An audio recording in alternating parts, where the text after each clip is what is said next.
Alright, everybody. We have not done a video like this in probably like 6 months. Yeah, we've been doing a lot more podcasts. Yeah, we have a bunch of people on our podcast. It's the same name as this if you haven't checked it out yet. A lot of interviews. A bunch of NFL player interviews and UFC fighter interviews. Boxers. So we think we're like a big deal. Yes. So, check that out if you haven't already. yeah, we haven't really got to make a video like this in forever, and we constantly talk about doing one. To be honest, we've kind of been searching for a topic. Yeah, so this is probably going to be it for us right here. Finally, something good happened last weekend. Definitely, yeah. Definitely. Which, well, by the way, whenever NFL season starts up, we will be Weekly. doing videos like how we always do. Weekly. So, yeah, anyway. So UFC 226 was last weekend. Obviously in Las Vegas, main event was Stipe Miocic versus Daniel Cormier for the heavyweight championship. Daniel Cormier was the light heavyweight champion, so I guess Stipe Miocic obviously was the heavyweight champion.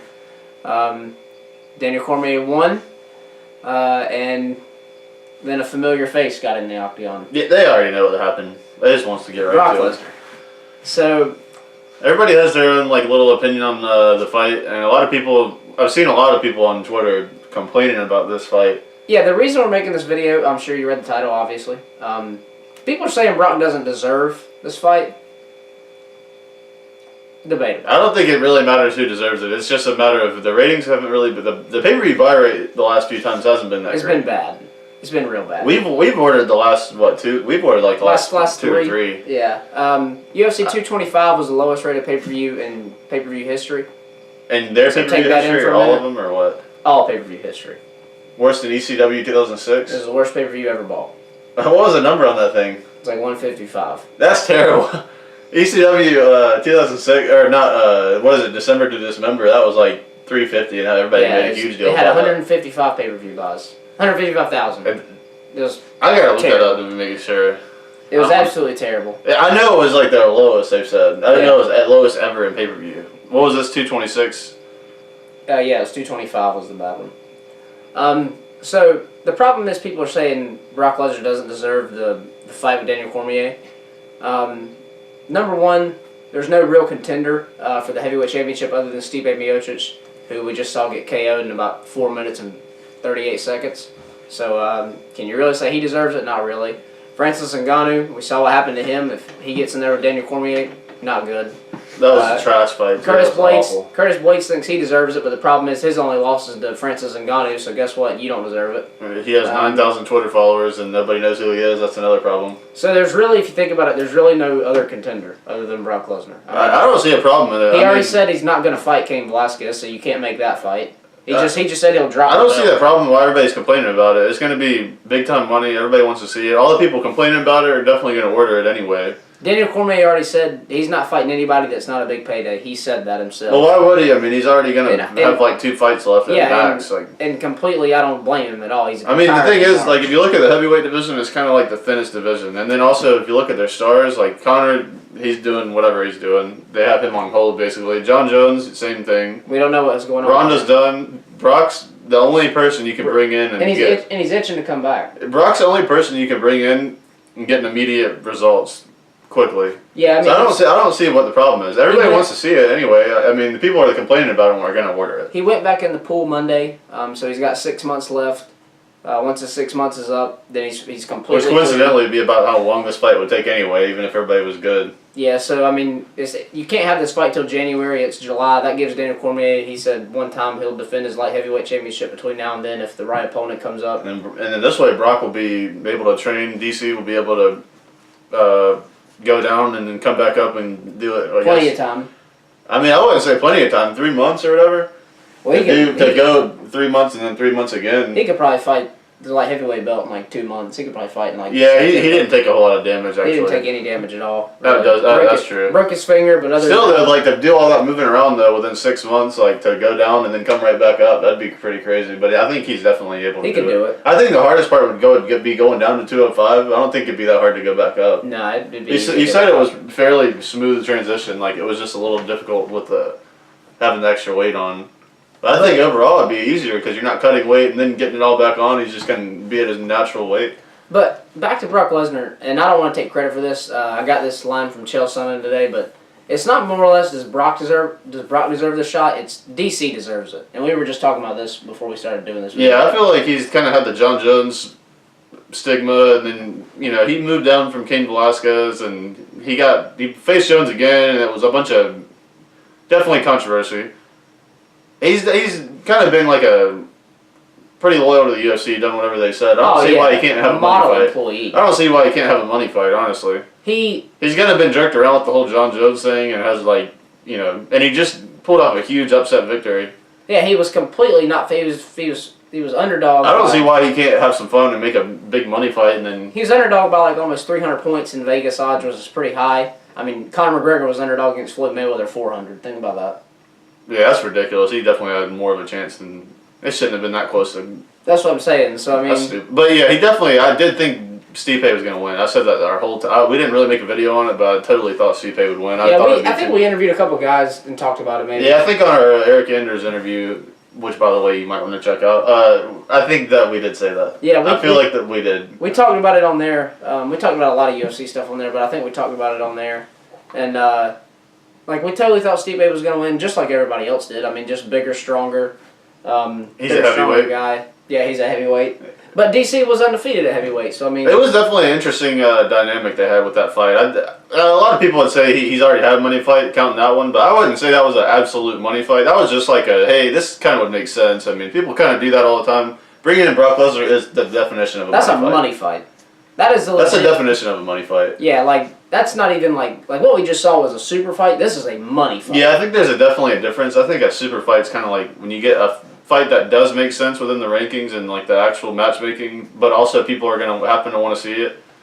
I think when you go out of your way to make a spectacle, that's a money fight, which this definitely is. Conor McGregor, Floyd Mayweather, DC, Brock. These are money fights. If they would have done John Jones and Brock, that would be also John Jones, Brock would be a money fight. Yeah, I definitely want to see. You have these one-offs that you have to do every now and then to keep excitement. It has to be done. Well, the thing is, I don't see why people are complaining because I just looked it up when we were talking about it. You're right. The one before had 150. I thought you were saying this one did. I knew it had to have been better. It had 400,000. Yeah. Which is really UFC not great. 225 was their worst pay-per-view. That was 150. This one was 400. They said it was about 400. So I mean, that's really. If you're doing pay-per-view buys, still not that much. 400,000 isn't really that much of a pay-per-view buys because I mean, you got to do that. All the fight bonuses. Yeah. You got to pay all the all the fee. Once everything's said and done, you're kind of just breaking even, really. I mean, you're not breaking even, but I mean, the thing is, WME bought this thing for $4 billion, a little over that.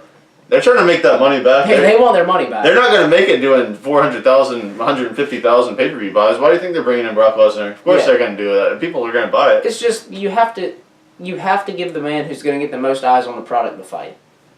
I mean, as much as people like to say it's a fair sport and all that. He's a former UFC champion, so he absolutely deserves you can't say he's not worthy of the fight. He's a former champion. Yeah, I mean, this isn't like when CM Punk fought and it was which by the way, CM Punk's my favorite wrestler of all time. MMA. Least favorite MMA fight. MMA, it was a train wreck. It was a circus. I hope he never does it again. I think it soured the I see what everybody was saying, hey, at some point we got to have the purity of the sport taken care of. I totally see it with that, but this is completely different, and everybody knows it. Yeah, this guy's a legitimate. He could beat DC. I think he will beat DC. Honestly, I think he will beat. I think it'll be too big of a size difference, and DC depends on wrestling. Oh, Brock happens to be a great wrestler. It's funny because about this time last year we were making the John Jones Brock Lesnar video. Yeah, we really were. Everybody needs to go watch it, even though it probably won't ever happen. We were making the same exact video, just take DC out and put John Jones in it. We were making pretty much. It's just the thing about Brock Lesnar. The reason I pick him in all these fights is because it's if there was a super heavyweight division in the UFC, that's what he would be in, probably. I mean, he walks around about 300 pounds. He cuts to get to 265. Yeah, he cuts. So, I mean, he cuts 30 pounds to get to 265. It's the man cuts to get to the max of 265, which is the biggest weight class in the UFC. And then he's fighting a guy that's 205. Either guy, they're more skilled than him. They have better endurance. And I'm not saying anything like that. I'm just saying the physical dominance he has over them is just going to be too much. It's just unless now that John Jones head kick that could put anybody out. Danny Cormier's not hitting a 6'3". Brock Lesnar. I mean, Brock Lesnar's shoulders are freaking this wide right here. His arms would just be so wide. His arms would be so wide you just hit it, clip his shoulder every time. Yeah, or his elbow or something. But the thing with Brock I think John Jones would be more likely to beat Brock, though. The thing with Brock is he's everything Daniel Cormier is just at 300 pounds, and he's just Like, he can do everything Daniel Cormier can do better. Like, he has the reach at John Jones too, so strike, that was like he can throw heavier strikes. He can wrestle better. He can keep you on the ground better, ground and pound better. Like, he can do everything Cormier can do, just better. And another thing is he struggled against John Jones and Gustafson with like the huge like frames, like the long, tall guys like that. And everybody they don't really think of Brock as that type, but he is that. He's the same height as them. Massive. He's almost their height. Yeah, it's just that he happens to be super thick and has like the actual full body to go with it. Yeah, he's all jacked and muscular. He's super freaking. I mean, think about it. The dude will probably get in the cage if they fight. He'll weigh in 265 the day before, and he'll get in the cage about 285. Think about that. Maybe about 275, I would say. If he puts on that much, I don't know if that would really be good for him. And he says his in cage weight's 280 to 285. I could definitely see 280s though. I mean, he says that's his in cage weight anywhere in there. So I mean, that's just so much more of a. That's just so much more than like DC will be. DC was 246, and that's like he fought at 240. Like he weighed in at 246, and he fought at 246. Yeah, this is a whole different thing right here. We're talking about a guy who is, 265 is 30 pounds under his normal body weight. 30 pounds under his normal body weight. Yeah, I don't think people really understand like how. And a lot of people act like he's just that big, which I kind of just said all that stuff. But he does have legitimate skills. I mean, he is a great wrestler. That's what DC's best skill is, and Brock is he's a two-time national champion in college. Yeah, I mean, it's like, he could have went to the Olympics like that if he wanted to. Yeah, if you go watch his documentary on the he literally network, he says that. He chose between WWE and the Olympics were both standing there just asking him which, like, he could have just, it was just either one. He could have got I think he would have done pretty well, too, actually. Oh, he did done great. I mean, DC is an Olympic wrestler, so, I mean, props to DC. It's just like the one thing you can say about DC when he faced John Jones, he met somebody who can wrestle. He can handle his wrestling because John Jones is a great wrestler too, and somebody who's just has a lot more reach and height than him, and that's exactly what Brock is, but just with another 40 pounds. Exactly. So it's like I don't see how these same problems lie with Brock Lesnar as they do with John. Now I'm not saying Brock can do all the stuff John Jones. John Jones is the most probably skilled fighter I think I've ever seen. Ever. It's just Brock is going to have that height, size, weight, all that stuff, and he can wrestle. If Daniel Cormier is strong, his strength is to the ground, but not. You don't want to do that with Brock.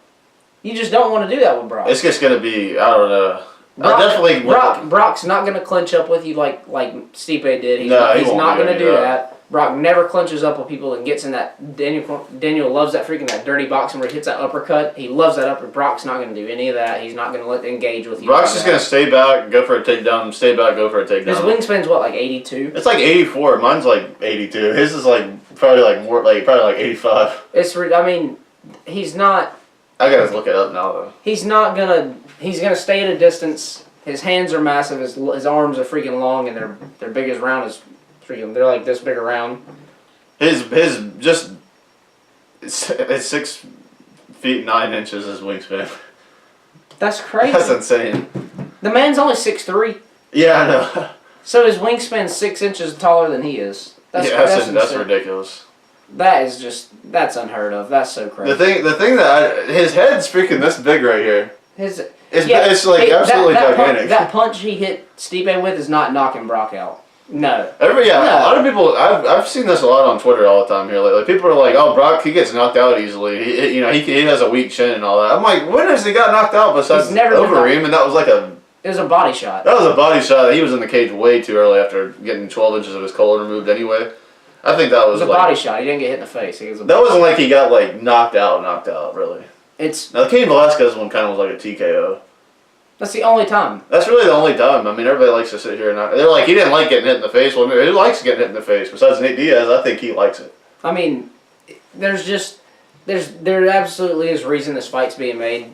There's a reason. And on the other side, though, I do think there is a path to victory for DC, though. I do think he can. I'll say it right now on record. I don't. I do think he can win. I just don't think he will. I don't think he can win. No way. I don't know how he's going to do it, but I feel like he could do something. I don't think it'll be a slaughtering or anything like that. I think Steve or DC. Well, we're definitely split on this side. Yeah, well, I want to make that clear. If he does win, I did say it could happen. Please hold me accountable. He did the contrary. I do think DC could win. If he wins, please hold me accountable because I really do think that Brock will win. I think it'll be too much. I think it'll be too much size. I just think if he could just stay away from him, because DC's a better striker for sure. He's a more like crisp striker, but his shots aren't going to be as hard as DC's striking is completely. Since that Anderson Silva fight, all those people booed and all that, and everybody was mad about it and all pissed off. Like, you can't say he's worked on it. DC was like, all right, I'm not going to be just the wrestler anymore. I'm going to turn this around, and I will have to give him credit. That dude is an excellent striker now. Yeah, I'm picking Brock. Like, by the way, DC is like probably my favorite fighter right now. I like Brock a lot because we watch WWE a lot. So Brock's just like my favorite wrestler and obviously one of my favorite fighters. I wouldn't say he's my favorite because he doesn't fight enough. DC is probably like my favorite fighter right now. Probably him or Colby Covington. A big thing me and you always like talk about is we don't like the 0% thing, and I'm not giving DC as a 0% chance. I'll give him like a 3% chance to win this fight. So I think there is. I guess I have to say there is a path to victory, but like a 3%. That's it. That's all. Yeah, we have this theory that when people say there's like a 0% chance, which before we really get into it, I just want to. We're gonna probably bring this up again, so why don't we just go ahead and tell them the 0% thing? I hate it. No. Like, if there's nothing that you're that certain not real. If they fight infinity amount of times, somebody's gonna end up winning. I'm talking like it would be. If Demetrius Johnson fights John Jones affinity times, he wins a couple. He's gonna win one. Here's the thing. There's going to be that one time, like 200,000 attempts in trials then or whatever, where somebody's just going to run and then he's just going to trip and hit his head on the ground and then Mighty Mouse comes over and starts hammer fisting him or something. Something's going to happen. It is not likely. I would not bet money on it, but if you want to say 0% chance, it's technically wrong. I know you're just trying to make a point and you're probably going to be right, but the thing is, it's just ridiculous. Yeah, it's absolutely. Especially when people are saying like Conor versus Floyd, like, oh, he has a 0% chance. Like, no, he does not. And no matter which way we're talking about. Yeah, the other way too. Ring or octagon, it doesn't matter. If they listen, do I think Floyd Mayweather has any shot beating Conor? Not really. Not really. No, these people, we've talked to a couple boxers, and I'm not gonna lie. While interviewing them, they were like, "Yeah, I think he could beat him." I'm like, "Yeah, right." I was like, "No, I don't see that happening." I think so. Yeah, but. I mean, he could like just run across the ring and they could square off, and he could just get that. He could just hit him right on the button. There's no way you can say it's a 0% chance. Yeah, there's no way. You can't do that. An average person doesn't have a 0% chance. Do they have like a 0.001% chance? Yes. But a zero is not. I hate to get technical, but feasible. when people say zero, I'm saying you're saying if they did this infinity amount of times that he wins every time. It's going to go the same way every time, is what you're saying. That's impossible. It's not going to happen. No. There's going to be that one time where he just like squares up and then he trips and hits his head on the ground and just like KOs him. Or just he hits him right on the button, like or something like crazy. We've seen just hundreds of times. Like, I mean, we watched Mike Perry and I can't remember his name fight the same card, and it was a slugfest freaking war. It was a war. Neither guy ever went out. Daniel Cormier hits Stipe Miocic with it looked like, seriously, it didn't look like a we were all sitting there talking at our friend's house when we were watching it. We were all kind of just sitting there talking. We were all watching the TV, but it was kind of like, it was really kind of not that exciting for a while. Yeah. And we're all kind of just sitting there talking like, yeah, and then it's just like, he just hits like a normal shot, and we're like, what happened? He just hits a little overhand in the clinch, just a normal overhand, and he just goes down. And and then he stands over him, hits him with that massive, just like. Now, that's the thing with the human jaw. There's a button somewhere. So yeah, I think there's something to be said about if you just get hit the right way, regardless how good your chin is. I think there's just like a turn off, like.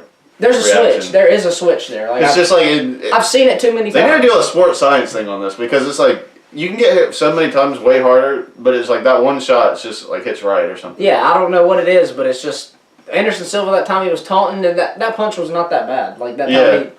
Yeah, exactly. It's just there's a switch that can get turned off if you're hit just right. So. I mean, DC could hit him he could just hit the button, just perfect, but... He definitely could do that to Brock, for sure. I mean, it could happen, but I just think Brock will out-wrestle him, and...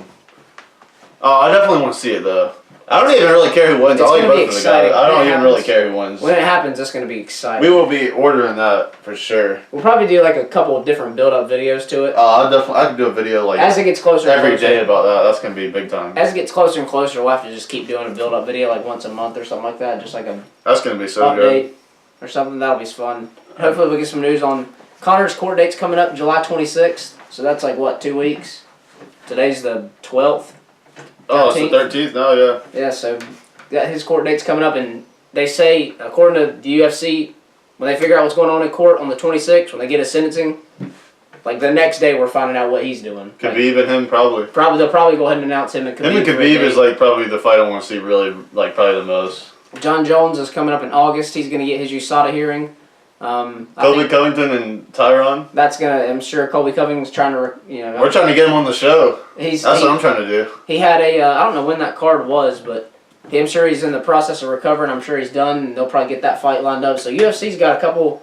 They need to keep. They had a really good summer, and they got to keep going. Brian Ortega, Max Holloway. They got to jump on it. They got to keep it going. TJ Dillashaw, Cody Garbrandt, August 4th. I was kind of mad at what's his name for not taking the Jeremy Stevens fight, but I think they're just gonna do the title fight. I kind of think he done the right move because at first I was like, dude, that's weak, but now I'm like, okay, well, he's just gonna get the fight. That process would have got delayed even further. Yeah, now he wouldn't have got it, and he probably knows they'll just end up getting Max Holloway a new contender. And I mean, to be honest, from Brian Ortega's point of view, let's just be honest here. But I want to get a fight that's a killer and not have any reason to, just because I was in training shape. Well, let's be honest. What happens if you get in there and get KO'd by a dude who does KO people, and then you just lost your title shot? Yeah, exactly. I mean, I wouldn't do it. I mean, I'm not gonna. Well, at first I was kind of mad because you hear a lot of these guys that are just like it's not even a title fight, and you're just like, dude, like. Yeah. But I was kind of like, I had to think about it. I'm like, it was a title shot, and he's literally taking on a chance that he doesn't need. I mean, of course, Jeremy Stevens wants to do it. He has nothing to lose. Of course, he wants it. So I kind of was sitting there shaming Brian Ortega for a while and his manager, but. I don't know. I guess when you kind of think about it, you're like, okay, from a business standpoint, that would have been overkill for that card. As much as I was excited to see all that stuff on one card, it kind of would have been like overkill to Francis see that one. Francis joined up real bad. That made it to where it was necessary. Francis and Derek Lewis. On paper, though, Francis and then the heavyweight fight and then Brock coming in. On paper, the Francis fight was supposed to be good. Yeah. So you're like, why are we wasting 3 really good fights on here? Like, we could just save this one for the next one. I'm glad they didn't. I'm very glad they didn't. I'm glad. Now it's over. Because that would have convinced me to buy a whole other UFC card that I'm glad I didn't buy. And what's the next one? 226? 227. Or what? Yeah, what's Cody Garbrandt, TJ Dillashaw, Demetrius Johnson's on there defending the belt. I can't remember the guy's name off the top of my head. That's the problem. Yeah, he doesn't fight anybody worthy at all. Every opponent he has is trash. I'll go ahead and say it right now. I'll say it right now. They're all. It really is. Don't get me started. I'm going to pull the guy's name up real quick. Because I'm sure nobody else has ever heard of him, so I'm going to pull it up for everybody. His family knows who he is. His family and his girlfriend he dated in high school. That's about it. Henry... You want to take a shot at it? Let me give it a shot. Henry Cejudo? Henry Cejudo. Cejudo. Henry Cejudo. All right. Yeah, I'm getting excited for Henry that one. Cejudo. He's a total of... he's 12-2. 5 knockouts. So... I got a problem with the flyweight division. I think I need to do a whole video on it. It's trash. I said it. Well, every fight this dude's ever been in. I hate the flyweight division. I think it's garbage, to be honest. Yeah, we'll see. Not very promising. So Demetrius Johnson gets another easy victory coming up. He won't take that TJ fight. He knows better. He won't take the TJ Dillashaw fight. They offered him the TJ Dillashaw Which, by the way, fight, and he speaking of TJ... Reese Humphrey was one of his wrestling partners. We had him on the show. Yeah. Reese Humphrey. And one time, TJ, he did hit like on one of our Instagram posts. Reese Humphrey. I couldn't tell you which one it is, but he did it. Reese Humphrey did TJ Dillashaw's... He's actually probably currently still doing it because he hadn't fought since then. Since we talked to him. TJ Dillashaw hadn't fought since then. And he told me on the thing, whenever I did the interview, that... I sat out that one. I wasn't there. I was at work that day. This was about... It was about 4 months ago. 4 or 5 months ago. And before the fight ever got announced, and he said on the podcast that, if you go listen to it, it was very early. He said on the podcast that he was fighting Cody Garbrandt next, not Demetrius Johnson. He did know that early. That's what happens when you listen to the show. You get the inside scoop. He knew that way too early. By the way, you should listen to that show. I enjoyed it the most out of all of our episodes because I can listen to it and not hear myself. We apologize for the sound. It's a little bad at first. It's straight garbage, to be honest. Yeah, it was a little bad at first. It's terrible. We don't know what was going on. It's probably a D- on a letter grade. But the parts that are good are good. Yeah, it's good, dude. That's my favorite interview. I listen to the whole thing. All of our other ones, I'm like, oh, I want to hear that one part of that dude talk, and then I hear you hear yourself in the audio, and you're like, can we get a transcript where you can just read it so I don't have to listen to it? But so that one was probably my favorite one to listen to, but yeah, it was kind of cool because TJ hit like on our Instagram thing. He's like one of our Instagram things, and then Reese Humphrey done his wrestling camp. He's doing it leading up to this fight. So basically, we're really tight with him. Yeah. So. Not really, but. But the UFC has themselves in a good position. I hope they keep it going. They've had a really good summer. They're about to have a really good fall if they keep going. They're on pace to keep having them. They got the Brock fight coming up. They got the Conor and Khabib fight, which I think probably could be arguably the biggest fight in UFC history. It will be, absolutely. Then you got the Conor's first fight back since Floyd, not even a question. and it's Khabib. It's like the biggest hype opponent he's ever had. Like all these other And it's guys. a title fight, and it's just like Khabib is a little like murderer, dude. yeah, it'll be the biggest fight in UFC history. And then you got Easy. Colby Covington, Tyron Woodley. That's probably my personal. I'm so excited to see that. Max Holloway, Brian Ortega. I'm excited to see that too. TJ Dillashaw, Cody Garbrandt. Oh, dude, that's just some good That's stuff. what I said. They got these cards coming up that are just could be good. They don't need to lose their momentum. It's so good right now. They can't lose. And we still watch WWE if you're watching, which probably if you like WWE, you probably aren't even watching anymore. But we are watching. We're doing another one. Also, former PM Reviews guest Tony Gravely fought in Charlotte, in our hometown, right here in Charlotte, 2-3 weekends ago. Magnificent night. Fight Lab 59. He got the job done. We put a video up on it. Go to our Facebook page. You can see the whole third round where he wins it. Go ahead, go check it out. I'll put it up there. I might just put it up on our channel. I got a bunch of those. I filmed the whole third round. I still got it on my phone.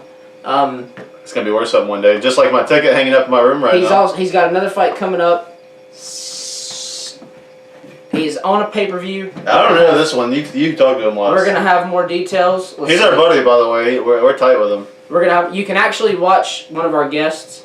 In action. In action on pay-per-view coming up. Let's see. He is fighting. It's a big name brand. M1 Nashville, Global M1. It is August 11th. Oh, that's right around the corner. We'll be ordering that. That's right around the corner. So it is on pay-per-view, August 11th. If you don't order it, your family doesn't love you. That's what it is. Global M1. We'll tweet the website out and Facebook it out and Instagram. We will be promoting it, so you're going to get tired of seeing it. Yeah. So but then you'll buy it because you're like, what's the big deal? And then you'll be like, oh, of course, I'm glad they did it. I got to see it. So that's coming up. Be sure to check it out. Other than that, good video. I like it. Yeah. DC, sorry, bro. Not happening. He's got a chance, but I don't think he does it. He's my favorite fighter, though. I don't love care. you to death. I like him and Brock. They're my two favorites. I love you to death, but my three favorites are those two, and then Colby Covington. Sorry, Colby Covington is, dare I say, the most by the entertaining man way, in fighting. we do have to say this. It's very late. Nobody's watching, but there is watching. There's one person out there who's watching that I want him to hear it. Absolutely, DC deserves the #1 pound-for-pound fighter in the world, and he got it. He deserves it. If it's who I'm thinking about, deal with it. Yeah, he deserves it. And Who are we talking about? Who is it? DC got #1 pound-for-pound. No, who's watching right now? I don't know. There's somebody out there. Oh, okay. I thought you were saying somebody we know. I don't know. There's somebody out there watching. There's nobody watching. Dalton, he's watching. Dalton is watching it right now. So thanks, guys. Thanks for watching or listening. This is also on the podcast. I'm saying that kind of late, but if you're on the podcast, you know. If you want to talk about this on Twitter with us, please tell us. One of us is up guaranteed any hour of the day. I stay up till about 5 to 6 a.m. and he gets up about 7 a.m. So pretty much any time you want, somebody will reply to you. Yeah, and we're filming this at 1 a.m. So yeah. Yeah, I get up at 6 a.m. Yeah. Yeah, I'll be still up by the time he gets up. So we got somebody up all the time. So if you want to just chat on Twitter, we will answer every single time. Our response rate's mean. It's incredible. So check it out. Check everything else out we just mentioned. You, right here, you. Nobody's watching anymore. We'll see you next time.